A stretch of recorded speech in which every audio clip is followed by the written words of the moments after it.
sebelah gue ada klien yang mau ngobrol-ngobrol, yang mau private healing. Mudah-mudahan solusi yang dia dapat setelah ngobrol sama gue, kebetulan bahasanya sama, kebetulan punya masalahnya juga sama. Siapa tahu aja yang didapat di sini bisa kalian aplikasikan juga buat masalah yang sama. Oke, Neng, pokoknya Neng aja deh, Neng Mawar. Jadi lu ceritain dulu deh tentang masalah lu, kenapa mau ketemu gue, secara brief aja, 2 menit deh. Oke. Jadi pertama gimana ya? Waktu itu memang masalahnya keluarga sih, lebih ke masalah keluarga. Waktu itu ya sering cekcok, sering nggak akur lah sama suami. Kalau suasana rumah juga jadi nggak enak kayak gitu kan. Nah, sebenarnya yang awal-awal kan aku nggak berani open banget ya Maya, dalam arti sebenarnya banyak masalah yang lebih serius di situ. Ada KDRT, ada kekerasan psikis, verbal, kayak lengkap deh semuanya. Poligami ada ya. Juga ada ya? Poligami juga ada, bener banget. Ini poligami dalam tanda kutip ya? Ya, jadi setelah mulai konsul ya, mulai coaching, baru ngerasa oh iya ya ternyata banyak banget masalahnya gitu. Dan kenapa masalahnya ada seperti itu? Karena ternyata ya dimulai dari gue sendiri gitu kan, bahwa aku membiarkan masalah-masalah itu terjadi gitu ya. Dan mungkin udah pernah kepikir mau cari bantuan, mau cari pendapat yang lebih profesional mungkin ya, tapi kayak masih sombong kali ya. Jadi bisa lah pakai sholat, iya, pakai puasa, zakat, naik haji jika mampu. Ya, jadi maksudnya masih berharap, dalam arti coba diajak ngomong lagi lebih baik. Terus juga bentar dulu, di KDRT diapain sih? Yang jelas dia pernah tahu nih, karena KDRT kan bentuknya macam-macam kan, bisa secara verbal, bisa secara fisik, atau lu dua-duanya? Dua-duanya. Oke, contoh yang paling drama banget, kita tuh penonton suka drama yang paling drama banget diapain? Jadi saat itu mah drama ya. Jadi pernah dicekek, pernah untung nggak mati ya? Alhamdulillah masih dikasih umur panjang. Anak-anak juga sempat kena kayak gitu. Di KDRT juga kayak gitu. Kalau jadi dicekek, pernah dijedotin ke dinding, meja, kursi. Itu awalnya tuh secara gue mau nanya secara langsung dan jujur aja, lo mancing dia atau memang just happen gitu? Ya pasti dua-duanya punya andil lah ya Maya gitu. Mungkin saat dia menekan sesuatu, ya bolak-balik sih, antara misalnya aku punya request tapi mungkin posisi gue lebih mengintimidasi gitu. Jadi dia merasa nggak bisa menuhin request, merasa under pressure, ya akhirnya jadinya seperti itu gitu.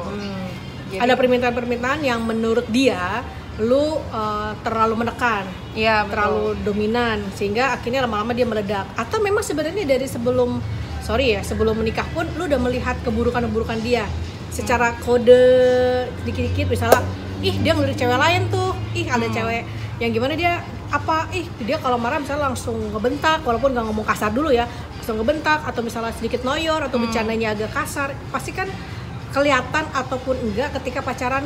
Ada kode-kode ya, lu pacaran apa langsung dikawinin sih? Pacaran. Oke, ada kode nggak sebelum nikah? Iya, jadi sebenarnya udah kelihatan dia emosional. Udah kelihatan tapi masih begini, masih dikawin. Oke. Ya emosi harusnya dia kan.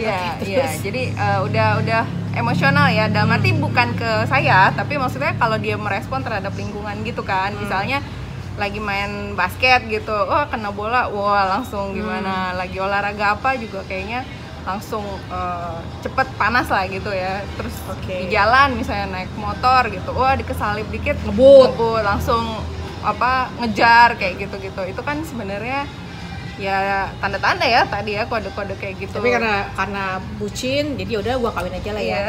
Karena biasanya nih perempuan nih begitu ditanya, lu mau cowok yang soleh atau cowok yang agak nakal dikit, rata-rata agak nakal dikit deh gitu. Karena memang perempuan suka sama bad boys. Iya. Rasanya kayak mencari drama. Gue yang akan merubah gitu kan. Ya, sok hero. Padahal. Tapi kalau boleh gue tanya malu, Neng. sampai saat ini urusan KDRT lu atau apa sudah, kan gue tau udah pecah nih, udah memuncak. Sekarang kondisinya gimana? Apa yang terjadi sama lo dan dia? Saat ini lagi proses ya, proses di Proses pengadilan bikin kue. agama, di pengadilan agama gitu. Bahasa halusnya gitu lah ya. Ya memang udah memutuskan untuk nggak mau dilanjut keluarga kami ini. Ya hubungannya sih saat ini jadi aneh ya, maksudnya. Setelah berapa tahun nikah? 12 tahun. 12 tahun nikah itu dia baru jadi kayak gitu tahun-tahun terakhir atau dari awal sudah begitu? Dari 12 tahun menikah, apa ya disebutnya, penyimpangan atau hal-hal yang nggak seharusnya ada itu udah 10 tahun. Oke, kita ngomong pakai bahasa santai aja ya, nggak usah penyimpangan segala macam. Maksudnya dia ketahuan selingkuh, ketahuan keluar masuk cewek lain gitu kan. Pada saat sebelum sekarang lu akhirnya memuncak pengen cerai atau apa, yang lu lakuin apa sih sehingga lu harus menunggu 12 tahun untuk lu oke, enough is enough? Ya pertama pasti ya gitulah, coba kekeluargaan cuy bahasanya. Ya maksudnya coba ajak ngobrol. Ajak ngobrol 12 tahun shy. Ya 10 tahun. 10 tahun shy. 10 tahun. Jadi diajak ngobrol dan dicari lah sebenarnya apa sih yang dia mau, apa yang dia butuhkan, seperti itu. What? Nah itu gini ya cewek-cewek ya, nikah itu harusnya balance sih. Jadi si suami kasih kewajiban, si istri juga kasih kewajiban. Setelah itu mereka tidak perlu menuntut hak karena pasti hak akan terpenuhi kan. Tapi maksud gue gini, lu 10 tahun diselingkuhin di KDRT itu lu maafin terus atau lu misalnya nggak maafin tapi ya daripada gue nanti janda apa kata orang, anak-anak bagaimana, ada kayak gitu kah atau memang lu orangnya pemaaf? Pemaaf dikit. Forgive but not forget lah ya. Ya tapi 10 tahun, Bo. Ya awal-awalnya memang karena aku kekeh, dalam arti cerai nggak ada di kamus aku kayak gitu.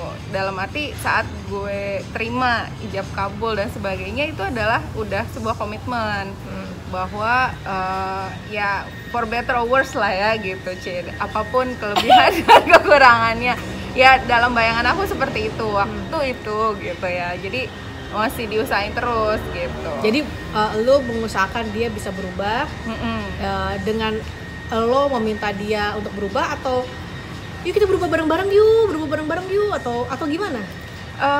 Ya dalam pembicaraan itu ada pokoknya aku maunya ini, dia juga maunya aku gimana, seperti itu sih. Tapi rasanya sih ya itu aku udah kasih yang dia mau tapi dianya merasa belum seperti yang diharapkan oleh dia. Oke. Jadi, gak usah muter-muter, gue pengen tanya, kenapa lo tetap bertahan sama dia sampai 12 tahun? Ya karena dulu aku nggak berpikir untuk bercerai. Nggak berpikir untuk bercerai karena apa? Karena ya itu tadi gitu, kayaknya ijab kabul tuh udah harga mati aja gitu. Kata siapa ijab kabul harga mati? Orang kawin cerai aja, Rasul aja ada menikah dan ada yang diceraikan gitu kan. Dan itu bukan sesuatu yang dosa, walaupun Allah paling benci sih sebenarnya dengan perceraian. Tapi maksud gue gini, lo segitunya menyiksa diri selama bertahun-tahun, 12 tahun lah ya, sampai puncak. Begitu lo melakukan itu, apakah lo tidak melihat dampak secara psikologis ke anak-anak? Ya setelah mulai ngelihat dampaknya baru mulai sadar sebenarnya. Tapi ya dulu-dulunya enggak sih, ngerasanya ya gitu kayak cerai itu masih aib mungkin ya gitu. Cerai masih aib. Kedua, apakah lo takut kehilangan sumber mata pencaharian atau sumber keuangan? Bukan ke arah materi sih, lebih ke arah non materi ya. Oke, gue tanya, ketika di rumah tangga itu siapa yang lebih dominan untuk membiayai rumah tangga? Aku. Nah. Oke. Kemudian pertanyaan gue selanjutnya, apakah dia memperlakukan lo dengan baik, dalam artian dia memuliakan lo sebagai seorang istrinya, dia membanggakan istrinya ke saudaranya, ke teman-temannya atau apa gitu, ada? Rasanya sih enggak seperti itu. Jadi kita mau bener-bener kulitin nih, kenapa sih banyak perempuan-perempuan macam dia ya, yang udahlah suaminya nggak ngasih nafkah, gaji mungkin seada-adanya, tapi KDRT pula, udah gitu lu sebagai perempuan capek kerja, ngurusin sana sini, mungkin juga termasuk anak dan mungkin juga mertua diurusin gitu kan, keperluan mertua juga. Tapi kenapa bertahan dengan kebodohanmu untuk tidak mencintai diri sendiri. Nah, ini contoh perempuan yang sebenarnya ketutup tuh kepintarannya karena cincah makan tuh cincah. Sekarang gue tanya, lu tau gak cinta itu apa sih sebenarnya? Iya, dulu taunya cinta pengorbanan katanya. Cinta pengorbanan enggak.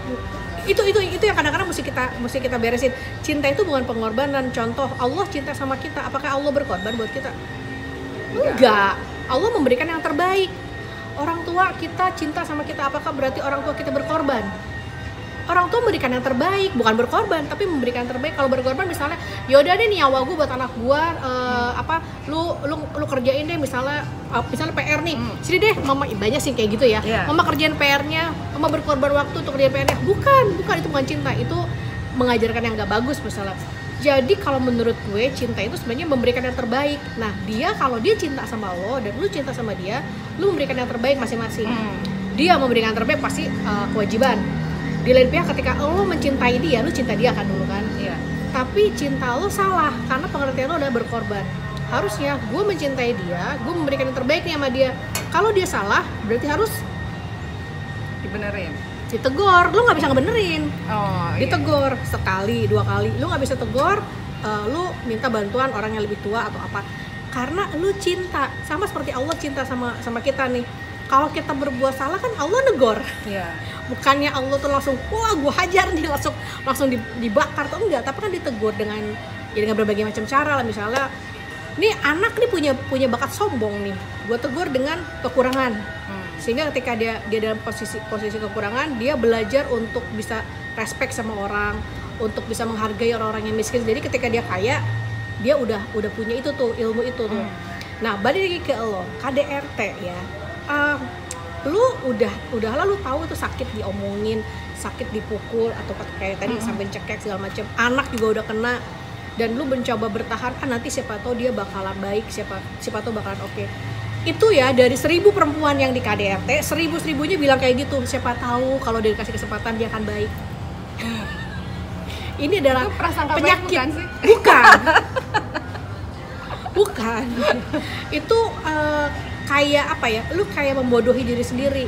Pertama, kita nggak bisa merubah orang lain mau dengan cara apapun. Lu mau guna-guna dia pun nggak akan bisa berubah.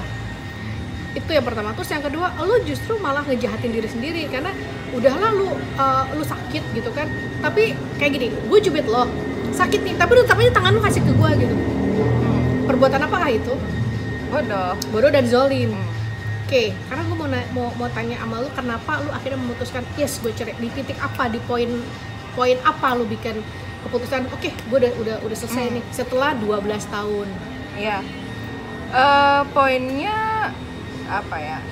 Bukan soal suci sih. Ya istiqoroh pasti sih salah satunya gitu. Ngerasa kayaknya bukan ini lagi kayak gitu. Jadi perasaan yang dulu ada pun kayak hilang lama-lama kan. Terus kalau dalam kasus aku bener-bener dari anak-anak gitu. Jadi salah satu memang kenapa aku bertahan karena khawatir anak-anak terimbas gitu kan. Tapi ternyata malah anak-anak duluan yang menyadarkan gitu ya. Anak-anak duluan yang udah lama gitu. Kita aja hidup. Kita aja gitu. Mama sama anak-anak aja kayak gitu. Jadi bener-bener ya udah gitu. Berarti cuma itu aja sih titik di akunya. Pastinya pada saat 12 tahun ini si Neng sama si Akang itu kan pasti ada beberapa kali proses. Misalnya habis berantem, mungkin gue nggak tahu apakah si Akangnya minta cerai duluan atau elunya minta pisah duluan atau apa, atau elunya pernah ngemis kah sama dia, jangan tinggalkan aku gitu. Ada nggak momen gitu? Terus dia tambah jumawa dan akhirnya dia melakukan hal yang buat lu oke, enough is enough. Iya, semuanya ada. Jadi semuanya ada. Pernah masa periode aku mau ngemis-ngemis, ada masa dia mau pergi, ya sama ya, aku mau ngemis-ngemis karena dia mau pergi gitu, itu juga ada. Sampai bener-bener ya setelah dia poligami. Jadi poligami itu di tahun ke-11 ya. Tahun lalu berarti tahun lalu. Dan itu bener-bener ya again waktu itu saya berpikir dia bisa memenuhi ya kewajibannya secara poligami adil. Nah, nggak ada bini kedua aja dia nggak ngasih lu duit, gimana ada bini kedua? Iya. ya begitulah. Jadi karena memang ternyata udah fail semua gitu ya itu gitu baru oke deh gitu, akhirnya berani untuk terus dia ngemis-ngemis nggak pada saat lo mau tinggalin? Mungkin maksudnya atau merendahkan hati, merendahkan posisi dia untuk enggak. Dulu juga nggak pernah. Enggak. Jadi kalau dia minta pergi, lo yang ngemis. Tapi kalau lo yang bilang pergi, dia cuek aja. Iya. Dia pikir aku cuma bluffing doang. Berarti dia nggak takut kehilangan lo juga kan? Waktu itu iya. Setelah benar-benar akhirnya proses, ya enggak, sebelum proses nih. Sebelum proses dulu nih. Iya. Kan lu kan baru prosesnya tahun ini. Setelah 12 tahun. Pada saat tahun pertama sampai tahun ke-12 ada momen di mana dia pernah minta maaf sama lu sampai akhirnya lu maafin, kayak gitu maksudnya? Ada pernah. Kenapa lu maafin? Karena baru pertama? Enggak juga, kan udah berkali-kali. Oh my god. Antara hati suci seperti seperti seorang wanita yang kayak gitu deh. Nggak jadi lanjutin, gue udah gemes dulu. Kok sampai segitunya lu berkali-kali terus lu maafin? Apa momen yang membuat lu gue maafin deh, kali ini dia pasti berubah? Apa sih? Gue pengen tahu seberapa jauh bodohnya perempuan di KDRT bertahun-tahun. Ya apa ya mungkin cara ngomongnya, terus bagaimana dia menggambarkan ke depannya gitu kayaknya. Terus lu percaya? Sampai ke 5 kali percaya. Setahu gue, lu tuh IQ-nya tinggi loh, pinter loh. Lu jadi posisi lu juga bukan posisi yang ece-ece di kantor. Kok iso perempuan? Nah ini kita mesti tanya nih, kok bisa perempuan kayak lo punya tingkat pendidikan yang tinggi, punya kemampuan finansial yang oke, bahkan melebihi dia kan? Kok bisa gitu loh? Lu digituin berkali-kali dan lu masih mau maafin dia? Why? Ya waktu itu nggak ngerasa bahwa itu adalah zalim buat diri sendiri ya. Lebih berpikir untuk mempertahankan keluarga, mempertahankan rumah, mempertahankan anak-anak. Terus ya tadi perceraian tuh aib dan ya mungkin ya sombongnya lebih kepada ya namanya udah ijab kabul ya take it for granted gitu kali ya. Tapi dianya nggak menghargai ijab kabul gimana? Bentar ya, gue pengen ngulitin dia. Dia aja nggak ngehargain pernikahan. Tapi kenapa lu masih jadi gua menyelamatkan pernikahan gua? Karena yang merusak kan dia terus. Iya. Lu nggak capek ngejahit terus gitu loh relationship lo sama dia? Iya, ya setelah capek akhirnya kan begini. Dulu ya nggak ngerasa capek gitu. Nah itu gue pengen tahu kenapa dulu nggak capek. Kalau sekarang udah rada waras nih, kita ngomong kenapa? Karena pasti yang nonton juga banyak nih yang iya ya gue juga digituin. Tapi gimana ya, gue mau ceraiin, gue punya anak nih bererot, nggak enak sama tetangga. Nah gue pengen tahu kebodohan macam apa yang ada di otak lo waktu itu, sorry ya, yang membuat lo nggak apa-apa dimaafin lagi deh, nggak apa-apa dimaafin lagi. Ya apa ya gitulah. Juga bingung jadi ngomongnya. Ya judulnya kan ya katanya Allah aja memaafin gitu kan, kita ya Allah bukan. Ya gitu, jadi lebih harapan itu selalu ada gitu kayaknya. Jadi kenapa nggak capek, karena harapannya kayak masih ada gitu, harapan. Tapi kan ketika lu memberi harapan, kejadian lagi. Ini kita ngomong 12 tahun loh ya, dari pernikahan 12 tahun, bukan cuman pacaran setahun, tapi 12 tahun. Jadi gue pengen nih yang nonton tahu nih, terutama yang punya masalah sama lo, Neng, tahu bahwa iya itu gue. Itu gue yang gue lakuin bertahun-tahun sampai hari ini gue tidak berani ngambil keputusan.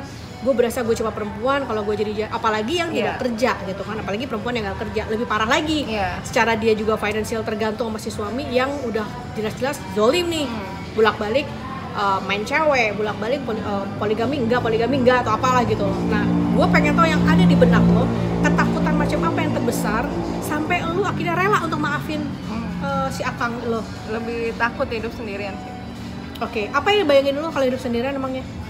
Ya berarti semua harus sendiri. Terus kan emang sendiri juga selama ini lu sama dia juga sendiri kan juga. Kan waktu itu nggak sadar. Jadi jadi emosi. Sadarlah wahai. Jadi ya maksudnya sendiri itu bukan karena apa ya. Jadi memang sendiri itu ya pandangan orang kayak gitu, lebih kayak gitu sih, mikirnya lebih dari apa, karena ya tadi percaya itu aib. Kayaknya orang masih ngeliat janda tuh kayak gimana gitu. Dan ya karena kebiasaan sih, jadi kayak sendiri tuh aneh gitu kali. Jadi lebih ketakutan pada momen ketika lu nggak maafin, dia beneran pergi, sehingga lu merasa lost. Lu tau nggak itu ada di mana nih salahnya lu? Bodoh. Ya, itu udah pasti, itu udah pasti ya kalau ceritanya. Tau nggak ada di mana titik salah lu yang terbesar? Apa tuh? Lu nggak ngerawat diri sendiri, lu nggak ngerawat hati lo yang udah berkali-kali disakitin, yang udah berkali-kali dihianati. Lu nggak ngerawat anak-anak lo yang jelas aja mereka kan lahir tidak memilih siapa bapak ibunya, tapi lu memperlihatkan kayak ini gue lagi ribut nih sama papa kamu nih, terus papa kamu melakukan ini nih, terus mama nangis, walaupun lu nggak ngadu, tapi kan mereka ngeliat kan. Dan sebenarnya kalau banyak orang yang berpikir ketika suami gue salah maka gue wajib untuk mensupport dia melakukan kebaikan dan menjadi benar, itu iya gue setuju. Tapi lu harus tahu sampai di titik mana lu berhenti. Karena gini, sama kayak gini, mohon maaf ya kita dekat masjid jadi ada suara-suara lagi salawatan. Jadi gini, kayak contohnya kita punya uang, terus kita mau sedekah nih. Ketika lu di jalan lu ngeliat ada orang pengemis, lu mikir apakah gua kasih atau pengemis? Hari itu lu kasih, oke, besok dia ngemis lagi nggak? Ngemis. Terus lu nggak ngasih tapi orang lain ngasih, dia ngemis lagi nggak? Ngemis. Dan dia akan ngemis terus. Iya. Tapi kenapa gue setuju dengan peraturan pemerintah bahwa terutama di Jakarta nih tidak boleh memberikan uang sama pengemis? Karena itu seperti edukasi buat dia sebenarnya. Ya udah, gue nggak mau ngasih. Gimana caranya lu cari kerja? Lu mau jualan koran, mau jualan tisu. Bahkan ibu-ibu yang jualan tisu, ibu tua pakai hijab jualan tisu, cuma tisunya berapa? 10.000. Kita kadang-kadang ngasihnya bisa 50.000 kan? Di situ letak rezekinya. Nah, ini memang standarnya orang Indonesia, terutama perempuan-perempuan yang merasa aku tuh terzolimi ya. Ada satu titik dia merasa dramanya dia tuh eksis. Karena apa? Gue dapet perhatian dari si pasangan. Tuh kan dia minta maaf sama gue. Sebenarnya itu momen ketika suami minta maaf, suami mau baik lagi. Itulah yang dia butuhkan. Dia haus itu. Lu tuh haus itu sebenarnya. Pada saat suami misalnya minta maaf ada rasa bahagia kan, ada rasa bangga kan, dia mau berubah, kasih aja. Tapi lu harus tahu berapa kali dia begitu. Kalau sampai lebih dari 2 kali, udah stop, jangan nunggu sampai ketiga.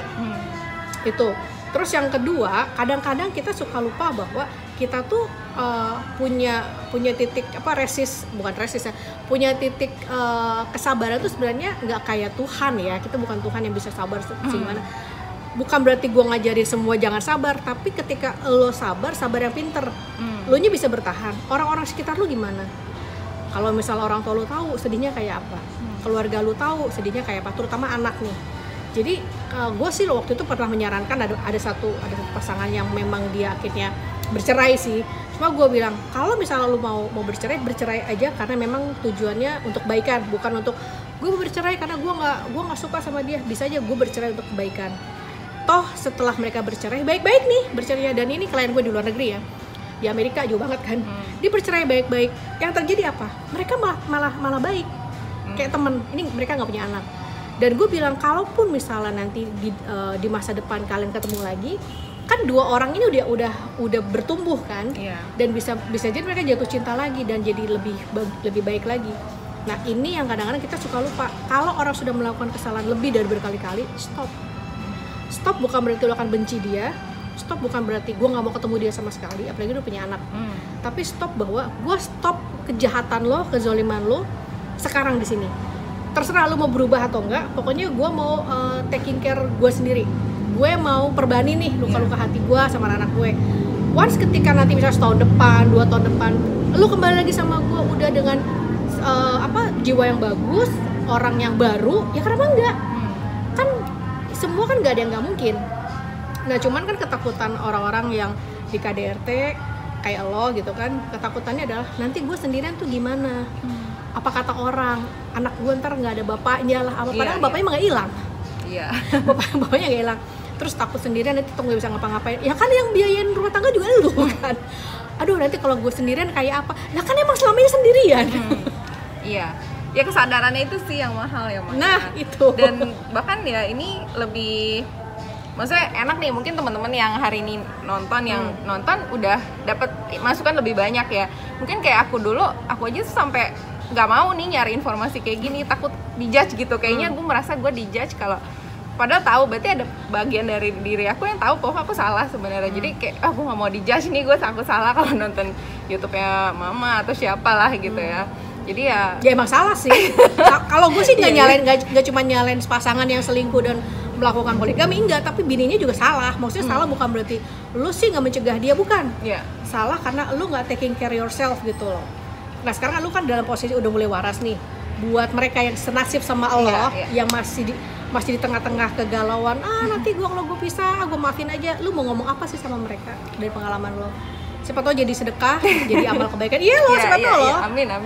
Ya, aku akan bilang ya tadi gitu. Maksudnya jangan sampai nunggu titik darah penghabisan ya, gitu. Dan ya insya Allah rezeki Allah tuh maha luas ya, gitu. Maksudnya nggak usah takut lah sendiri. Ya entah sendiri dalam tanda kutip atau sendiri bener-bener sendiri tanpa nggak tahu duluan ngapain ya. Tapi berani lah untuk stand up for yourself lah. Berani untuk diri sendiri, untuk kebahagiaan sendiri, seperti itu sih. Karena istri itu bukan kayak setan. Jadi lu kotor, main kotor di luar gitu, mau masuk dikeset-keset dulu gitu, baru lu masuk kamar tidur dan tidur molor, enggak.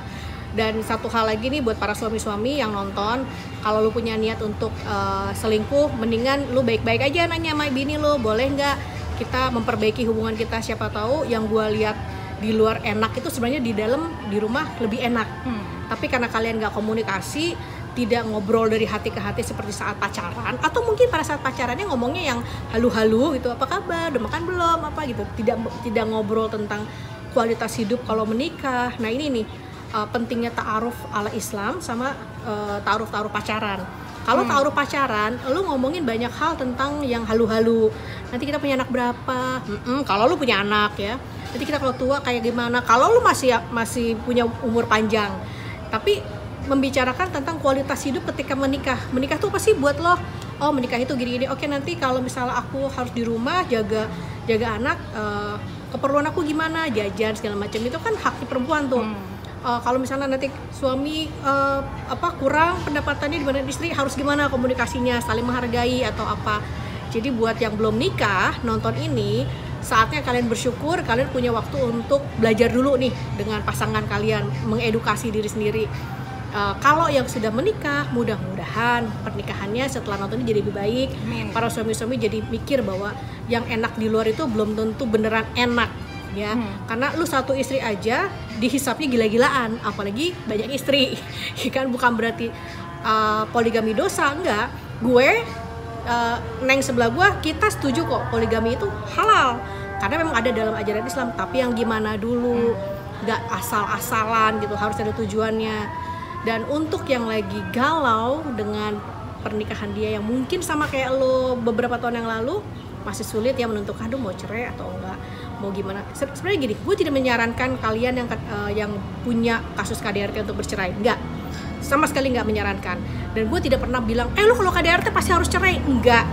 Cuma gini loh, stop untuk selalu memberikan semacam kayak afirmasi bahwa ntar juga dia berubah kok. Dia nggak akan berubah kalau lu nggak berubah. Masalahnya itu. Tapi gue mesti berubahnya gimana teh? Yang ngerubahnya lu harus mulai. Kalau dia nggak menghargai diri lo, sekarang lu yang harus menghargai diri lo sendiri. Misalnya ketika dia udah mulai kasar, lu harus bilang, tolong jangan kasar sama saya, katakan baik-baik, kita ngobrol dengan baik sehingga saya tahu salah saya di mana, saya mesti apa. Itu cara kita menghargai diri sendiri tuh. Kalau misalnya dia sampai memukul atau gimana, lu mesti bilang, saya tidak suka dipukul. Kalau kamu mau bicara. Ayah saya pun tidak pernah mukul. Bapak gue nggak pernah mukul gue, nggak pernah bentak gue gitu kan. Jadi dibicarakan. Ketika lo sudah berusaha baik-baik komunikasi sama pasangan lo, dan pasangan lo tidak bisa dirubah, maka saatnya lo harus cari pertolongan. Entah keluarga, misalnya siapa yang menikahkan lo, walinya misalnya om, tante, atau ayah. Ya om, tante sih, om paman, atau kakek gitu kan, atau uwa. Ya udah ngomong. Kalau nggak bisa, terpaksa pakai orang luar, cari yang profesional. Saran gue untuk perempuan-perempuan, ini saran gue sebagai perempuan nih, kalau lo mau cari profesional counselor atau apapun, cari yang satu gender. Karena itu agak abu-abu ya ketika perempuan berkonsultasi sama ahli yang notabene lawan jenis. setan tuh di mana-mana. Kita harus menjaga kan sebagai perempuan Islam, terutama semua muslimah, cari yang segender, sejenis. Nggak cuma muslimah kali ya, Ma ya. Semua.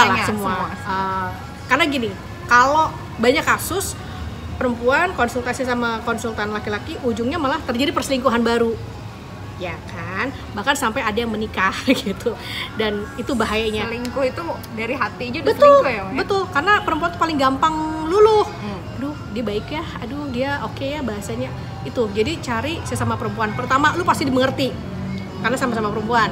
Tahu di mana rasanya, di mana untuk bikin mereka kuat itu gimana, karena sesama perempuan kita tahu kan harus gimana. Jadi itu dari gue, mudah-mudahan obrolan kita yang setengah jam lebih ini bermanfaat. Kalau memang ada manfaatnya, mudah-mudahan jadi amal kita ya untuk memberikan solusi. Mungkin tiba-tiba oh iya gue gini. Kalau misalnya kurang atau misalnya belum puas, silahkan ke Emotional Indonesia ya untuk telepon-telepon ke Mother Teh Indri. Ada kalimat terakhir buat para penonton? Ya, pokoknya diingat satu hal, Anda tidak sendirian. Iya. Dan jadi janda itu bukan sebuah hina. Ya. Akan lebih hina ketika lu jadi istri tapi tetap diinjek-injek terus sampai lu akhirnya sakit kanker, mati di jalan ya karena udah tekanan batin. Gak deh.